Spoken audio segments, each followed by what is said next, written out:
What's up, guys? Welcome back to my channel where we talk all things Marvel pop culture, DC, and all that good stuff. So if that sort of stuff is for you, please smash the like button, comment down below, share it to at least 3 people you know if you're new.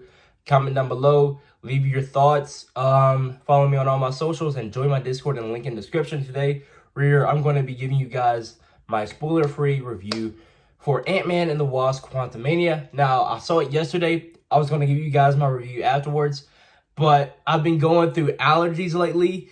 You know, the trees, they got me down. But today I'm feeling like 80%. I want it to be clear for you guys so you could like understand me clearly. And my ears are closed up. No, they're not closed up anymore, but ears was closed up. Nose was stuffed up. But, you know, we're here now. So my spoiler-free review for Ant-Man and the Wasp: Quantumania. All right. So I don't really know how to feel about this film. I really don't. I didn't love it, but it's one of those movies where I didn't love it, but I didn't hate it. Like, I'm literally in the middle. It's definitely better than Thor: Love and Thunder. I will give you that. I think a lot of people are exaggerating a bit about how bad it was. I don't think it was like that bad of a movie. But I'm going to start out with my positives. Of course, Jonathan Majors as Kang the Conqueror, MVP, MVP, MVP. He really reminded me of Elizabeth Olsen in Doctor Strange: The Multiverse of Madness. Like, they were like the LeBron James effect, you know? They didn't have much to work with, but boy, did they make the most out of what they was given. Man, Jonathan Majors was amazing as Kang, and I can't wait to see more of him, more and more and more through the variants he plays, and I feel like he can do an amazing job. 2 post-credits, and they were absolutely amazing. It's like getting back to phase 1 and 2 of Marvel in the post-credits, and you could argue that it might be the best part of the movie. The acting in this, it was all right. I mean, I really feel like Catherine Newton as Cassie Lang, she could have been better. I was excited to see her and see what she did in this movie, but she did all right. Not like fantastic and all, but you know, she's a young actress. This was her first MCU movie, and excited to see her grow. Of course, Cassie Lang got recast, and she's Cassie Lang, and I don't know. I was like, it could have been with the one they had in Endgame, but she did all right. Paul Rudd is Paul Rudd. And it was an Ant-Man movie. Don't go into this movie expecting Civil War, any of those Captain America movies, or any of those upper echelon movies we've seen throughout the MCU. This is your, I wouldn't say typical, but your Ant-Man movie. It's an Ant-Man movie at the end of the day. I'll get into some of the things that were, I mean, MODOK, he was all right. I really don't know how to feel about MODOK.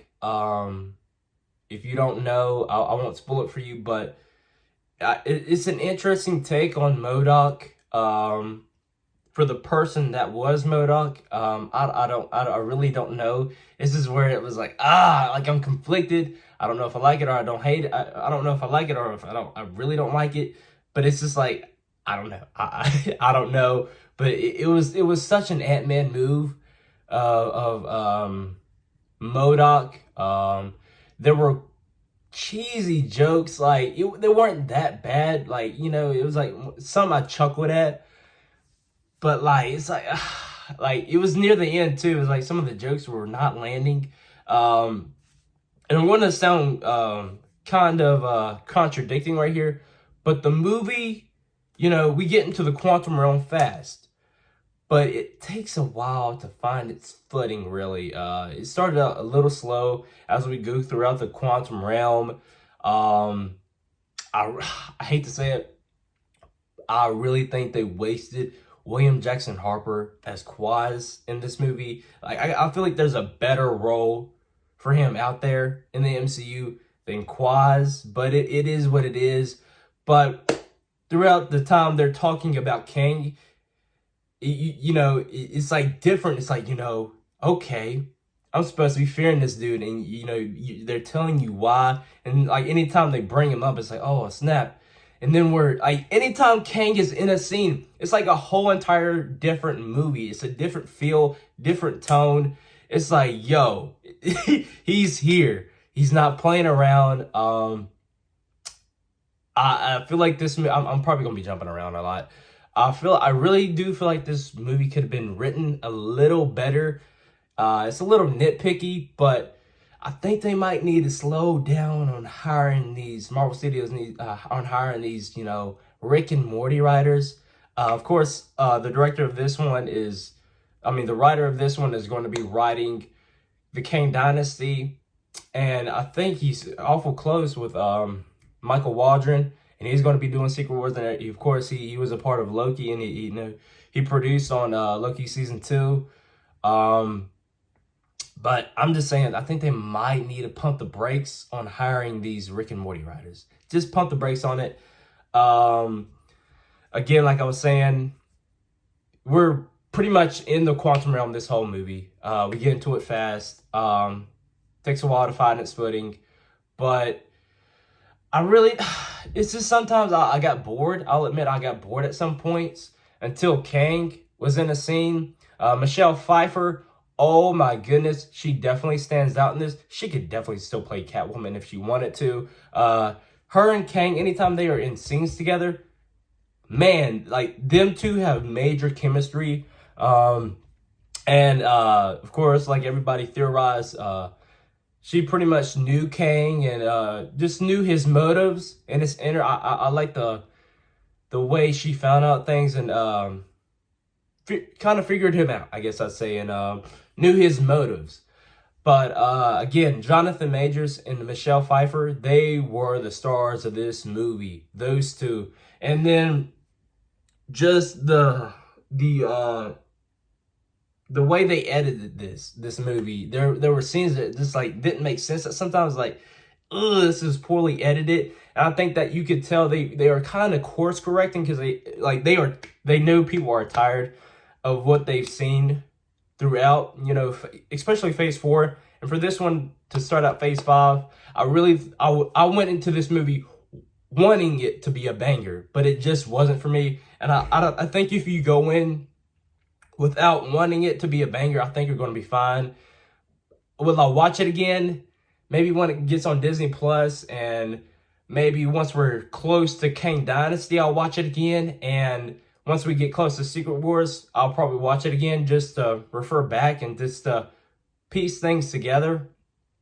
But I mean, it was an Ant-Man movie at the end of the day. It really was. My rating for this is like a 2.5 out of 5. It really could have been better.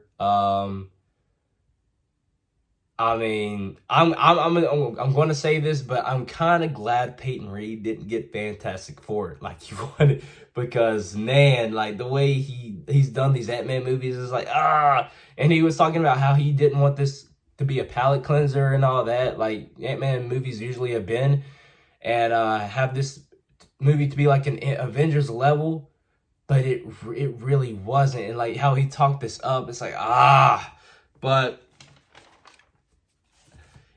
I think people are going to have mixed opinions on this. One thing that is for sure, it's definitely better than Thor: Love and Thunder. That's all I'll say. Again, cinematography, the production design, it was okay in this one, but it wasn't like top tier. And I don't know if you guys know, but earlier today they put out a poster for the Marvels, and that was supposed to come out like July 28th, and now they're moving that back to November 10th. And I think that's a sign of them kind of course correcting and listening to the fans and wanting to straighten things out and put out better quality instead of rushing everything. That's one thing about this movie. It felt a little rushed. And I really do think they need to take pride in their work. And I hate to say it, but it's getting to the point where we might need... This movie wasn't bad, but we might need to get to a point where we need to hold Kevin Feige accountable, man. I'm like, there are times where I'm sitting in these movie theaters like, dang, I miss the days of the Civil Wars, the Winter Soldiers, the even the Iron Mans, they were both Avengers movies, Infinity War and Endgame, but you kind of miss those tones and how, I'm not going to say this movie wasn't serious, but in how just of a serious tone it is, if that makes sense. And I just truly think this could have been better. And I think they had early on, I think it was supposed to be a lot of MODOK in this, but luckily it wasn't, because I really don't know how to feel about MODOK in this movie. Again, just to finish out this video, I don't want to make it too long. 2 post-credits were amazing. I think the second one might be the best one. I think they went a little, it was a little knee-jerky with the first post-credit. But I'm glad it was there. I'm glad we could see it.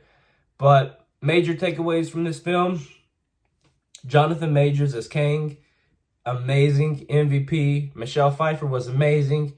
But it was the movie pretty much ended on a typical Ant-Man movie. That's how it ended. But it is what it is, and definitely this is random.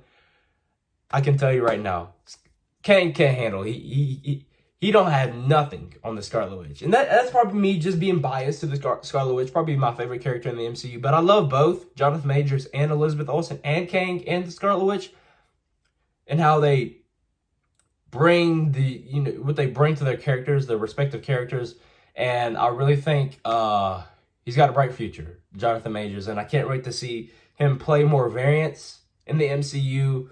But yeah, you guys leave me your thoughts. What did you think of the movie? Spoiler free in the chat. Just let me know in the comments. So hope you and before you leave, smash that like button, comment down below, share it to at least 3 people you know if you are new. Follow me on all my socials and join my Discord in the link in the description. I hope you guys enjoyed this video, enjoyed this review. And yeah, again, you guys let me know what you thought and leave me your ratings in the comment section below. Till next time, love and peace. We out.